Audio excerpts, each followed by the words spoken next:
Maraming Diyos, maraming salamat po sapagkat ikaw ang umaakay, nangunguna sa amin sa landas ng buhay, pananampalataya at kung saan mo po kami akayin, yun po ang pinakamainam na landas ng aming buhay. Ikaw ang magdadala sa amin sa luntiang pastulan at kami pahihigaan mo sa luntiang pastulan. Kapag ikaw ang aming pastol ng aming kaluluwa, kami po ay magiging panatag at wala po kaming pagkukulang sa aming buhay. Maging sa harap ng panganib ay wala kaming dapat katakutan sapagkat ikaw ang mag-iingat po sa bawat isa. Maraming salamat po at habang kami ay lumalakad sa iyong pangunguna at kami sumusunod sa inyo, ang amin pong buhay magiging kagaya ng puno na itinanim sa siping ng dalawang ilog na buhay, at ang kanyang dahon ay hindi malalanta at siya'y mamumunga sa takdang kapanahunan. Maraming salamat po sa bawat isa na narito ngayong gabi at kami po'y nakapagtipon ng Miyerkules ng hapon. Ikaw na po ang magpala maging sa mga kapatid namin na kasama namin ngayon na nananambahan, magsasalo-salo sa iyong salita na nasa live stream sa kanilang bahay. I-bless niyo po ang mga kapatid namin na hindi namin kasama ngayon. Maaring iba ay nasa ibang probinsya, nasa ibang bansa, nasa kanilang trabaho, kanilang tahanan, ang ibang marahil ay nasa pagamutan. Ikaw na po, Panginoon, ang magbigay ng lahat ng bagay na mabuti. Ito po ang aming hinihiling sa inyo. Ganon din naman po ay dinadalangin namin ngayon, inaalala ang patuloy na pangyayari po sa aming bayan. Waring dumadami po, nadadagdagan, ngunit nakikita po namin na hindi na po ganun ito talaga nakakapinsala dahil mabagal po ang pagtaas ng death rate namin at marami din po namang nakaka-recover. Kaya kami po ay nagpapasalamat sapagkat sa mga naglagay ka ng mahuhusay, marurunong, kinasihan ng Diyos na mga manggagamot, mga nurses, mga frontliners. Salamat po sa lahat ng mga naglilingkod sa amin pong bayan. At ganoon din naman po ang aming mga kababayan ay inyo po, Panginoong, gabayan, ingatan po ang aming mamamayan. Magmula po sa mababang antas ng sosyudad sa aming bayan hanggang sa pinakamataas. Tulungan niyo po na lahat kami ay tumingin sa inyo na nagpapasalamat sapagkat napakabuti mo po sa amin. Huwag niyo po nawa, Lord, ipahintulot na ang aming bayan ay hindi makasumpong ng eksaktong talagang solusyon at gamot. Naway manggaling na po dito sa aming bayan. Maging effective po ang sinisikap nila at hinahanap nilang paraan dito po sa aming bansa. Dumadalangin po kami na ikaw na po ang magpala, maging sa mga pagtitipon sa iba't ibang dako, mga simbahan sa loob at sa labas ng aming bansa, mga pastor sa loob at labas ng aming bansa. Ikaw na po mag-ingat sa kanila at magpala at sama-sama pong maitaas ang iyong pangalan at lalong lumawak ang pangangaral ng inyong salita. At sa ganitong panahon na marami po ang tao ay handang makinig at tumatanggap ng panalangin, tumatanggap ng tulong, ikaw na po, Panginoon, ang unang makita na ikaw ang talagang tugon sa lahat-lahat sa amin. I-bless niyo naman po ang inyong mga anak, O Diyos, sa kalusugan, sa pananampalataya, sa pananalapi, sa pagpapamilya, sa lahat ng aming mga pangarap at pagsisikapan. Ikaw na po ang magpala ng lahat ng ito. Hinihiling namin ang inyong patnubay at dalangin namin ang lahat sa pangalan po lamang ng aming Panginoong Hesus at lahat po ay magsabi ng malakas na Amen. Amen, amen. Maraming salamat po. Tayo po ay magbabasa ng salita ng Diyos. Narito si Brother Francis. Okay, Brother Benji, kayo ng dalawa ang magtulong magbasa ngayong gabi.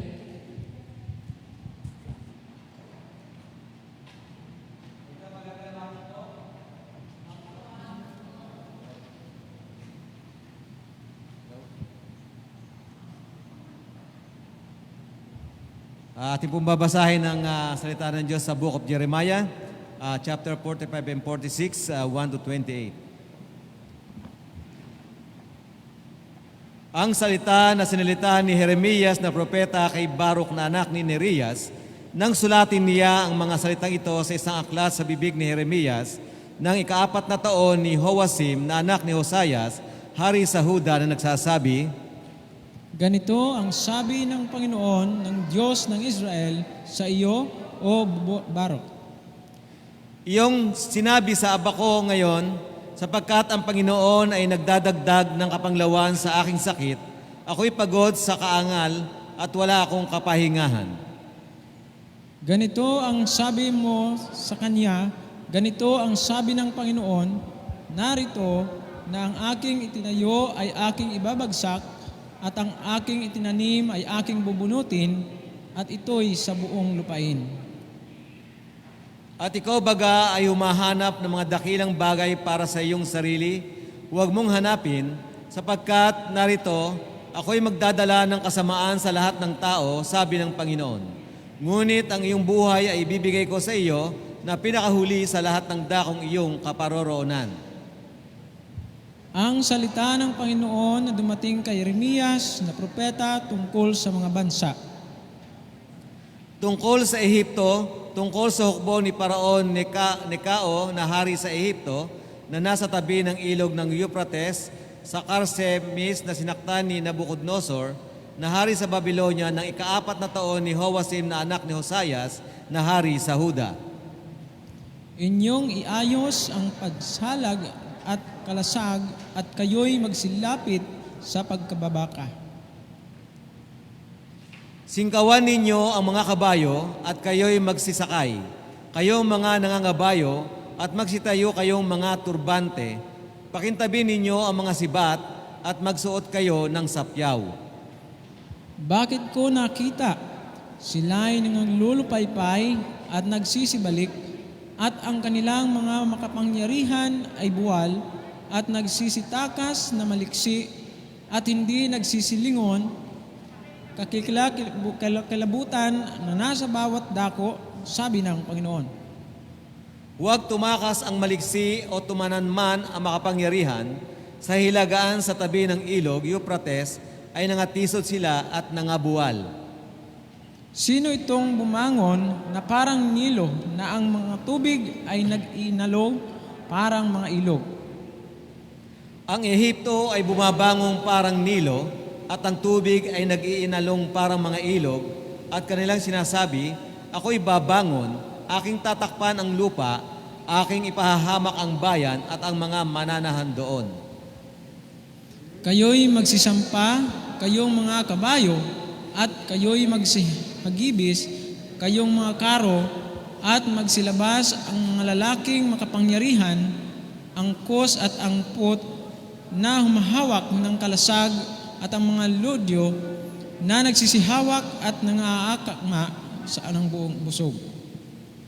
Sapagkat ang araw na iyon ay sa Panginoon ng mga hukbo, araw ng paghihiganti, upang may paghiganti niya siya sa kanyang mga kaaway, at ang tabak ay lalamon at mabubusog, at magpapakalango sa dugo nila, sapagkat ang Panginoon ng mga hukbo, may hain sa lupaing hilagaan sa tabi ng ilog Euphrates. Sumampa ka sa Galaad at kumuha ka ng balsamo, o anak na dalaga ng Ehipto, sa walang kabuluhan gumagamit ka ng maraming gamot, hindi ka nagagaling. Nabalitaan ng mga bansa ang iyong kahihiyan at ang lupa ay puno ng iyong hiyaw, sapagkat ang makapangyarihan ay natisod laban sa makapangyarihan. Sila'y nangabuwal kapwa ng magkasama. Ang salita na sinalita ng Panginoon kay Jeremias na propeta kung paanong si Nabucodonosor na hari sa Babylonia ay darating at sasaktan ang lupain ng Ehipto. Ipahayag ninyo sa Ehipto at inyong ihayag sa Migdol at inyong ihayag sa Memphis at sa Tapnes, sabihin ninyo, tumayo ka at tumanda ka, sapagkat ang tabak ay mananakmal sa palibot mo. Bakit ang iyong mga malakas ay napaalis? Sila'y hindi nagsitayo sapagkat itinaboy ng Panginoon. Kaniyang itinisod ang marami, oo, sila'y nangabuwal na patong-patong at kanilang sinabi, bumangon ka at magsiparon tayo uli sa ating sariling bayan at sa lupain na kinapananganakan sa atin mula sa mapaghiganting tabak. Sila'y nagsihiyaw roon si Paraong hari sa Ehipto ay isang hugong lamang, kanyang pinaraan ang takdang panahon. Buhay ako, sabi ng hari, na ang pangalan ay Panginoon ng mga hukbo. Tunay na kung paano ang Tabor sa gitna ng mga bundok at kung paano ang Carmel sa tabi ng dagat, gayon siya darating. O ikaw na anak na babae na tumatahan sa Ehipto, gumayak ka sa pagpasok sa pagkabihag, sapagkat ang Memphis ay masisira at magnaningas na mawawalan ng mananahan. Ang Ehipto ay napakagandang dumalagang baka, ngunit pagkasirang mula sa hilagaan ay dumarating. Ang kaniya namang mga taong upahan sa gitna niya sa parang mga guya sa kakulungan, sapagkat sila man ay nagsibalik, sila ay nagsitakas na magkakasama, sila ay hindi nagsitayo, sapagkat ang karawan ng kanilang kasakunaan ay dumating sa kanila, ang panahon ng pagdalaw sa kanila. Ang hugong niyaon ay yayaong parang ahas, sapagkat sila ay magsisiyaong kasama ng hukbo at magsisiparaong laban sa kaniya na mga may palakol na parang mga mamumutol ng kahoy.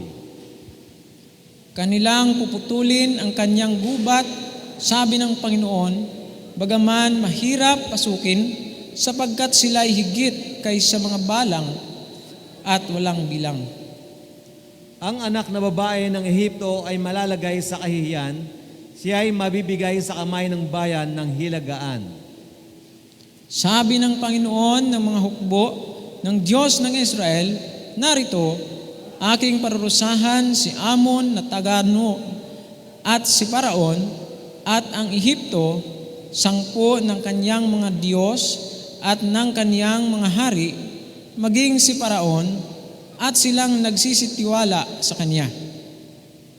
At aking ibibigay sila sa kamay ng nagsisiusig ng kanilang mga buhay at sa kamay ni Nabucodonosor na hari sa Babylonia at sa kamay ng kaniyang mga lingkod at pagkatapos ay tatahanan na gaya ng mga araw ng una, sabi ng Panginoon.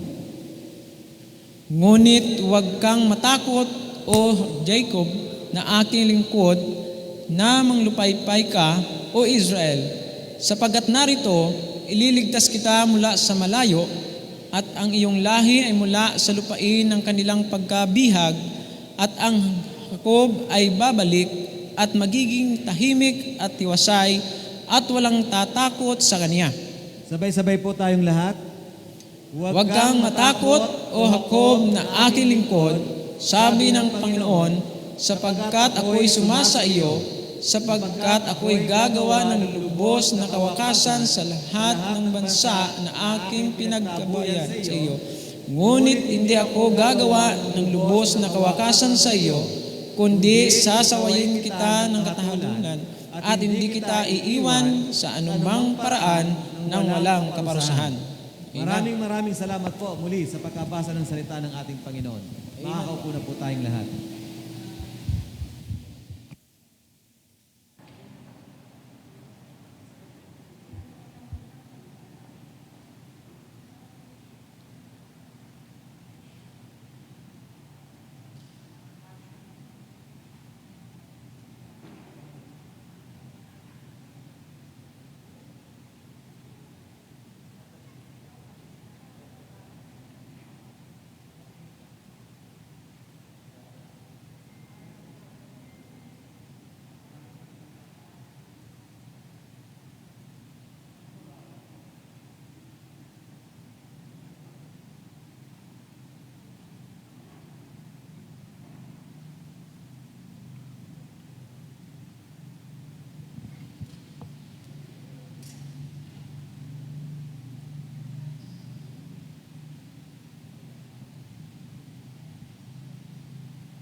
Amen?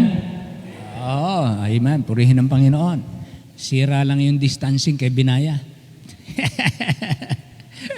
Kala ko siya soloist natin eh. Amen.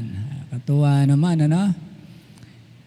Purihin ng Panginoon, ano? Meron tayong pagdadalahan na maganda sa ating anak pagka may salita ng Diyos. Amen?